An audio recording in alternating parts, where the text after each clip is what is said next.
Olá, seja muito bem-vindo ao Panorama. Nós estamos na TV Assembleia de Minas.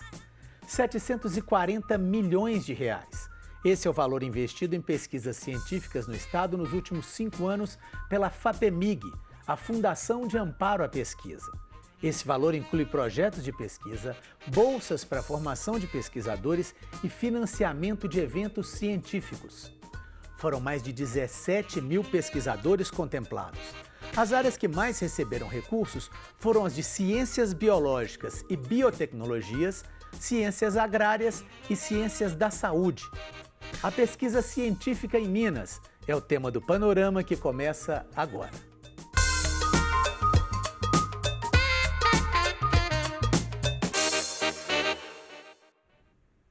O nosso convidado é o presidente da Fundação de Amparo à Pesquisa de Minas Gerais, Paulo Sérgio Lacerda Beirão. Paulo, muitíssimo obrigado pela sua presença aqui conosco. Eu que agradeço, é um prazer muito grande estar aqui nesse programa e falando para o público mineiro.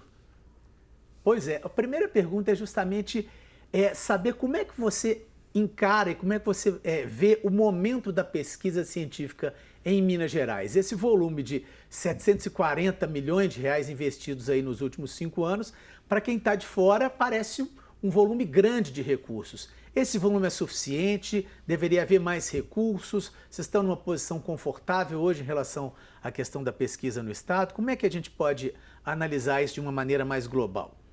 Bom, nós temos que olhar de 2 aspectos. O primeiro é que hoje nós podemos dizer que nós estamos cumprindo o preceito constitucional que foi estabelecido na nossa Constituição e o desembolso para a FAPEMIG apoiar esses projetos está ocorrendo de uma forma correta.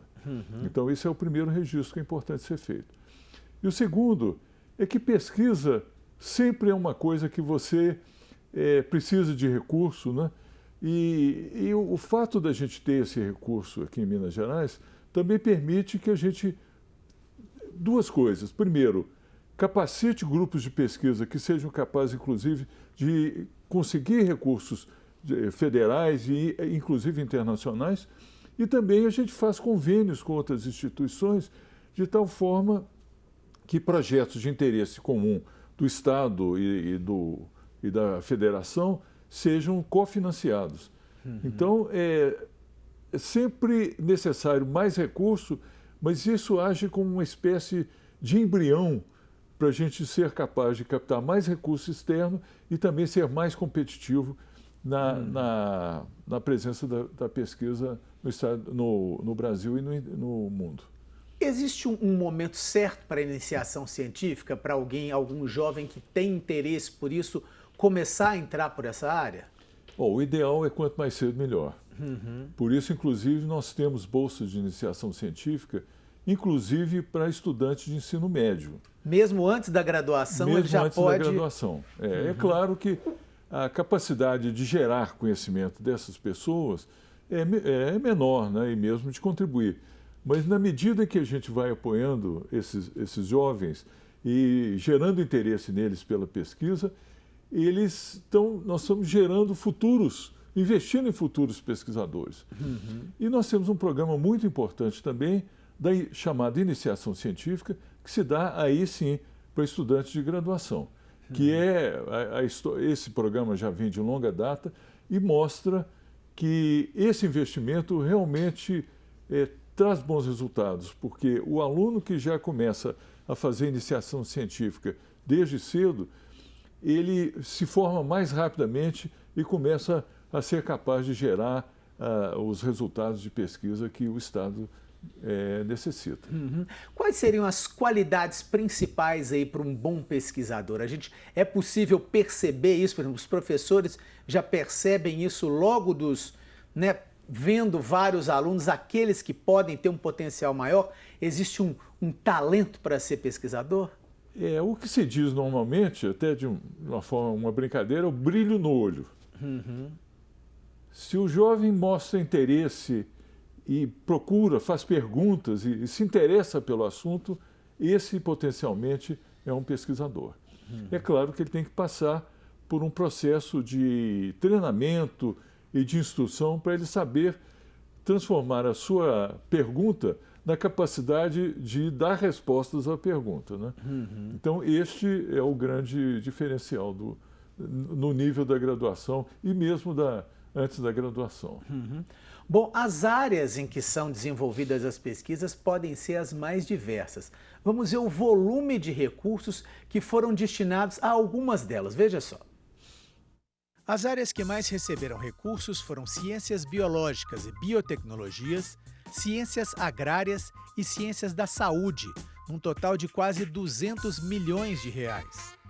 Em relação à temática, projetos na área de administração receberam 59 milhões. Na área de inovação, foram 56,6 milhões. Educação, 31,1 milhões. Ecologia, 29,65 milhões. E ciências da computação, 20,9 milhões de reais. Paulo, como é que funciona essa distribuição dos recursos? Há aí um montante definido para determinadas áreas? Depende da quantidade de projetos? Depende da relevância dos projetos? Como é que a coisa é distribuída, vamos dizer assim? São dois processos distintos. Um é um tipo de chamada pública, porque todos os nossos projetos são feitos através de chamadas públicas.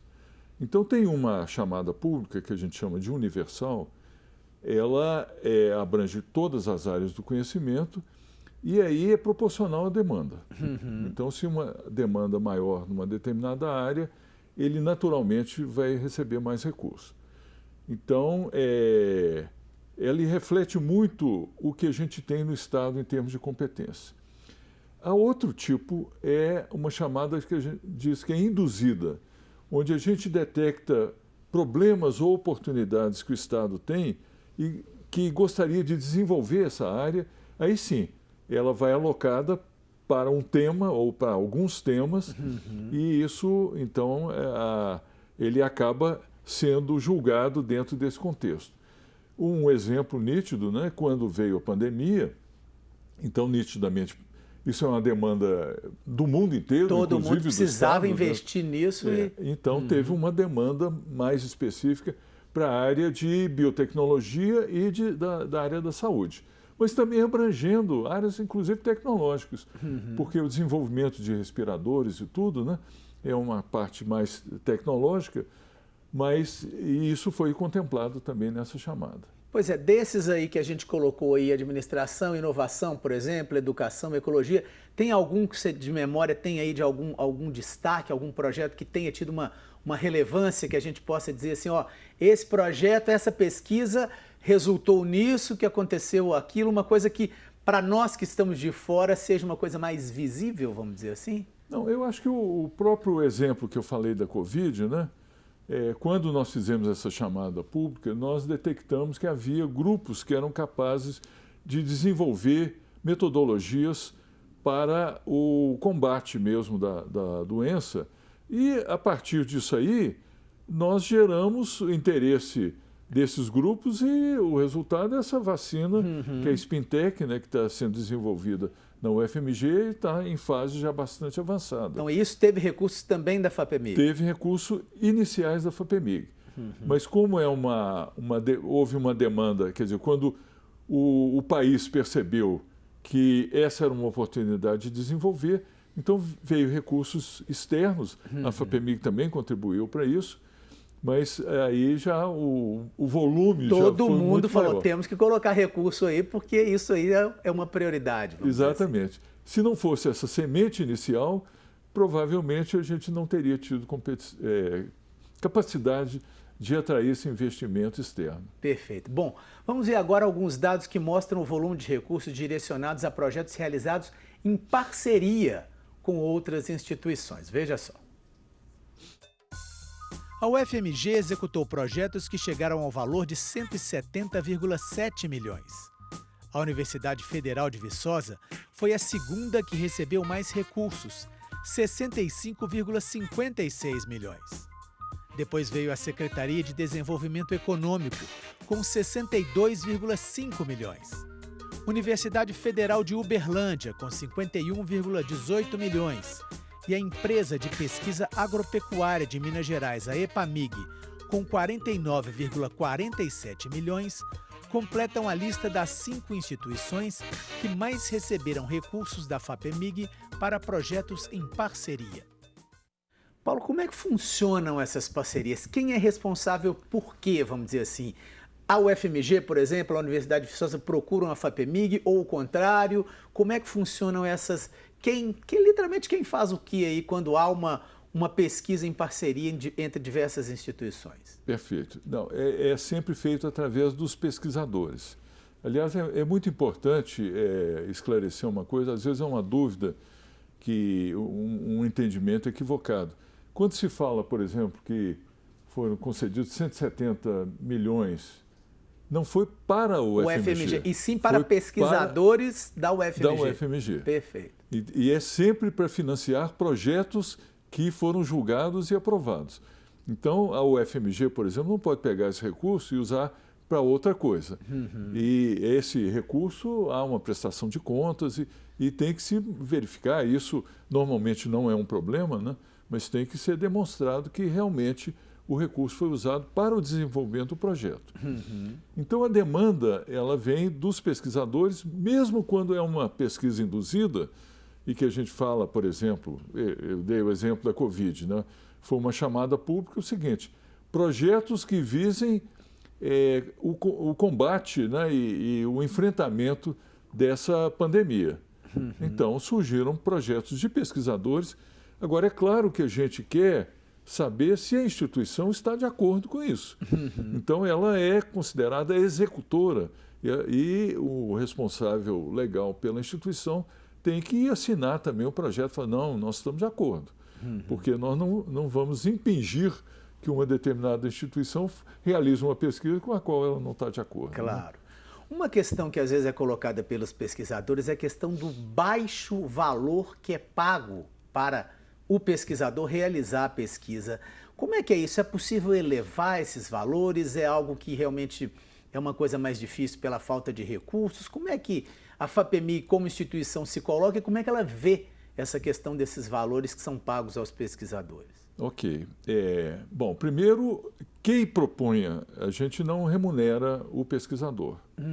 A gente remunera pessoas que ele precisa para agregar na equipe. Normalmente são estudantes ou pós-docs, né?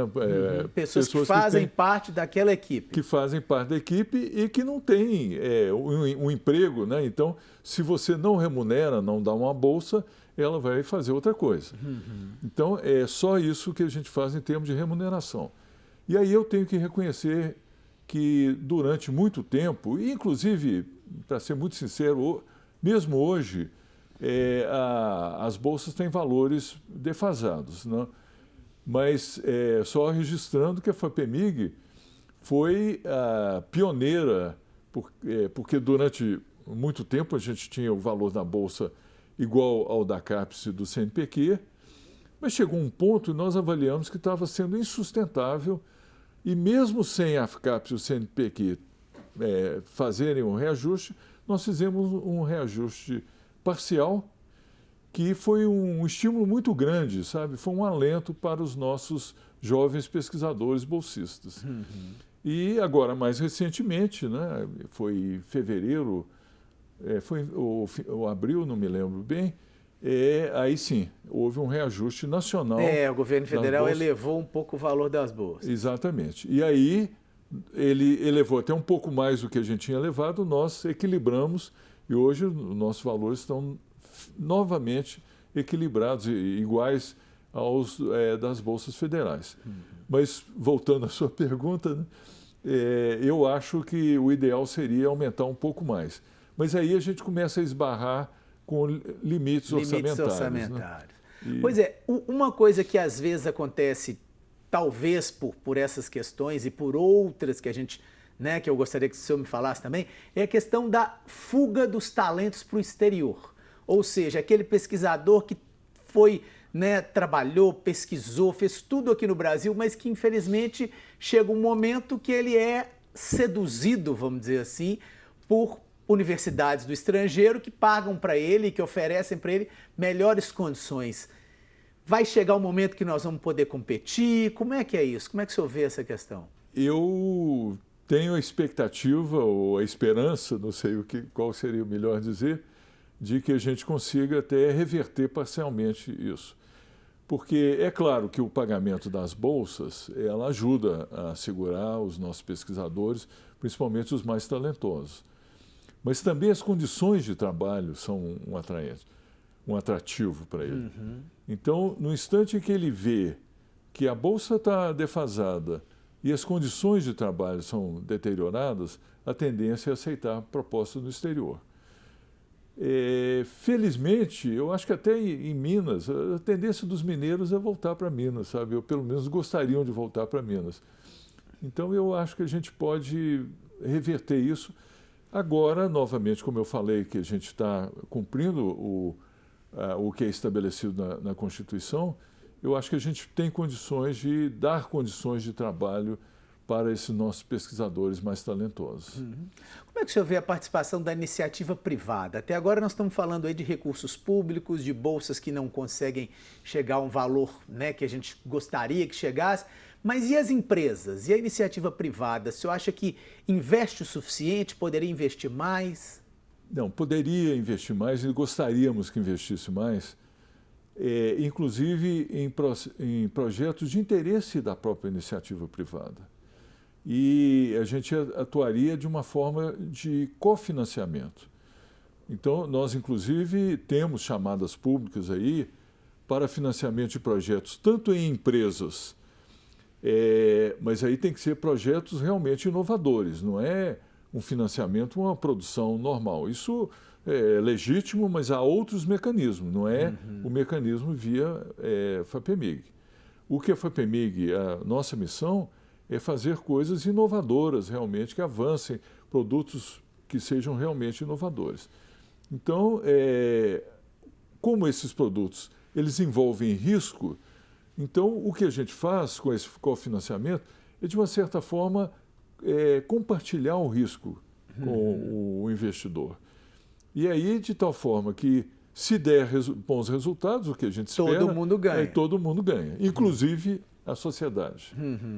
Através de impostos, gerações de empregos de qualidade, e isso, então, é um ganha-ganha.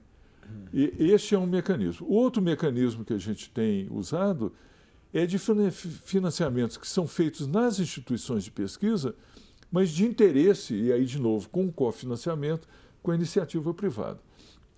São mecanismos valiosos, mas eu acho que a gente precisa, como houve historicamente uma dissociação dos interesses privados com interesses públicos, então eu acho que a gente tem que superar essa falta de cultura de colaboração. Eu estou me referindo no âmbito de pesquisa, né? Não me refiro a outras áreas que aí eu não saberia informar. Né? Mas na área de pesquisa, eu acho que nós temos que superar uma cultura e trazer uma cultura mais inovadora para as nossas empresas, principalmente as indústrias, né? Mas também a área de serviço. O próprio setor público também pode se beneficiar muito de pesquisas. A gente teria algum exemplo de outros países aí onde a própria iniciativa privada colabora mais? Por exemplo, a gente tem notícia de grandes instituições filantrópicas de outros países, de bilionários que fundam institutos que colocam dinheiro em pesquisas e, vamos dizer assim, colaboram para, por exemplo, cura de doenças, algumas coisas que a gente recebe notícias assim do exterior. É possível a gente um dia vir a ter isso? É possível ter iniciar esse tipo de cultura aqui no nosso país, ou ainda estamos muito longe disso? Eu acho que nós ainda vai demorar um pouco, não quero parecer pessimista, né? Nos Estados Unidos a gente vê, né? Aí o Bill Gates, por exemplo... Pois né? É um dos mais famosos, dos né? mais famosos, mas tem o Carnegie, o Rockefeller, enfim, é uma lista enorme, né? E isso nós não temos essa tradição, né? Mas eu acho que antes disso, eu acho que esses mecanismos de cofinanciamento para coisas de interesse da própria empresa, eles podem acontecer. Isso acontece muito nos Estados Unidos, acontece na Coreia, acontece... Bom, a China é um pouco difícil, né? É diferente porque é um sistema econômico diverso, né? Mas eu citaria os Estados Unidos, onde empresas financiam projetos dentro das universidades e se beneficiam muito disso. Uhum. Muito do que a gente vê hoje, se a gente for pegar, por exemplo, pegando uma coisa mais histórica, né, o projeto Apollo, que colocou o homem na Lua, né, ele foi muito financiado pelas empresas porque as empresas eram desafiadas a desenvolver produtos que seriam capazes de ser utilizados nesse projeto. Então, mesmo coisas triviais, quer dizer, por exemplo, a computação mais compacta, ela foi gerada desse projeto. Porque os computadores mais antigos, aí eu estou falando bem antigo mesmo, né, o telespectador... Aqueles que a gente vê nos desenhos em preto e branco ainda, que ocupavam uma sala inteira. Às vezes até prédio. O primeiro era um prédio na Filadélfia, que eu tive a oportunidade de conhecer. Hoje, o poder de computação num celular é maior do que o do prédio antigamente. Pois é. Agora, você imagina, você não pode colocar um prédio dentro de um foguete. Então, o desafio para as indústrias foi desenvolver computadores capazes de serem muito miniaturizados, né? Uhum. E isso foi um desafio que foi colocado. Então, houve um financiamento da parte da indústria e da parte do governo para o desenvolvimento disso. Uhum. E coisas simples como o velcro, por exemplo, foi desenvolvido nisso. Porque ele, sem gravidade, como você fica com as coisas voando aí, então eles põem o velcro na parede e prendiam no velcro, né? Quer dizer, é levinho, e é importante que seja leve para poder colocar num foguete, né? E resolve o problema da gravidade, da falta de gravidade. Perfeito. A gente está caminhando para o finalzinho da entrevista, mas eu queria saber uma coisa específica, voltando aqui para o nosso estado. Minas é um estado completamente diverso, né? Você tem cidades aí com IDH muito alto, tem outras com IDH muito baixo, quer dizer, a disparidade do estado, ela é muito grande em N situações, na maior parte das coisas. A questão da pesquisa leva em conta também essa diversidade para poder aplicar recursos onde é mais necessário, para aproveitar outras cidades que têm um potencial maior, que possam desenvolver mais. Como é que funciona essa questão aí, levando em conta essa diversidade do estado? Com certeza. Isso é uma questão muito importante que você coloca. Eu agradeço a pergunta, porque dentro desses projetos induzidos que eu mencionei, a gente tem que ter uma visão especial para as regiões, para dar alternativas econômicas e sociais para essas regiões com baixo IDH e com poucas oportunidades econômicas. Então, por exemplo, nós temos uma área de semiárido que é muito importante, né? Uma região bastante pobre no estado. E como é que a gente lida com isso? Não dá para fazer uma agricultura tradicional, porque tem carência hídrica na região. Então, nós temos que buscar ou produtos que a região já fornece e identificar valores que não são ainda identificados, ou então mecanismos para tornar aquele solo mais apropriado para determinados tipos de cultura. Isso é uma questão que a ciência que resolve. É com pesquisa, com tecnologia, que a gente pode encontrar essa solução. Então, de fato, nós temos, inclusive, um programa de induzir esse tipo de pesquisa nessa área. Como eu dei esse exemplo, mas há várias outras situações em relação a turismo, por exemplo, você identificar pontos turísticos em alguns lugares pela investigação da história. Às vezes as pessoas acham que fazer uma pesquisa na área de história não tem interesse econômico. Não, pelo contrário. Uhum. Vai dizer em Diamantina ou em Ouro Preto que a pesquisa histórica não tem importância econômica? Uhum. O turismo é todo baseado, ou em grande parte baseado nisso, né? E como isso tem cidades que têm uma história que é pouco conhecida. Então é importante que a gente identifique isso para desenvolver outras alternativas de geração de renda, né, de geração de emprego. Isso a FAPEMIG olha com bons olhos, né, esse tipo de iniciativa. Perfeito. E procura induzir. Perfeito. Paulo, muitíssimo obrigado pela entrevista. Eu que agradeço, é uma oportunidade muito grande e estou aqui disposto a qualquer momento vir dar alguma contribuição a esse programa tão importante para o nosso Estado. Perfeito.